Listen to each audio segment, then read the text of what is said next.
नमस्कार भाई मैंने मो चैनल को आपण मानक स्वागत।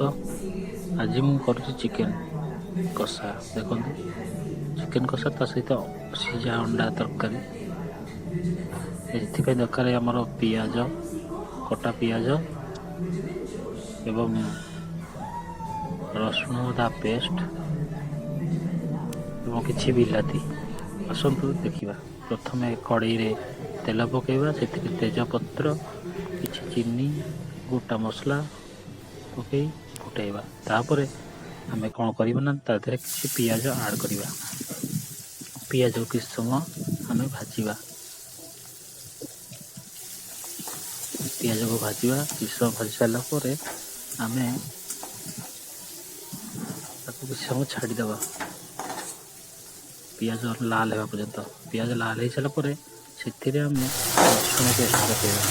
रसुण पेस्ट पकई सारा पर आम मिसेवा किछ समय हो सारा पर से किछि हलदी और लुण देवा। घांटा घाटिकी मसला कषला अपेक्षा कर किसी बिलाती ऐड करवा। बिलाती ऐड कर सारा पर किसी समय आम छाड़ीदे कषापे से आलू जो भजा हो आलू से आम देवा किसी समय घाटा से किसी समय कषि सारा पर से कलिजा कराट चिकेन को आम ऐड करवा एवं ताकू मसला सहित घाटी देवा।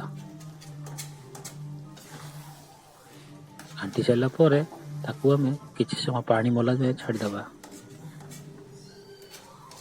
एवं ताकू किसी समय घोड़नी देदेबा 10 मिनट घोड़नी देवा। ये देखो भात आमर रेडी हो सारा घोड़नी दे सारा पर समय अपेक्षा कर 10-15 मिनट पर पुणी घोड़नी खोलिया।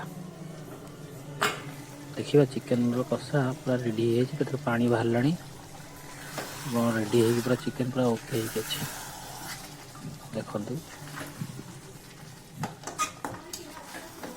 चिकेन टाक घाटी देवा। देखो बर्तमान चिकेन कषा पूरा रेडी हो सारा। देखो पूरा बर्तमान चिकेन आम रेडी भात खाइबे। एभली नुआ नुआ वीडियो देखिए मो चैनल को सब्सक्राइब करूँ एवं लाइक करूँ शेयर करूँ। धन्यवाद।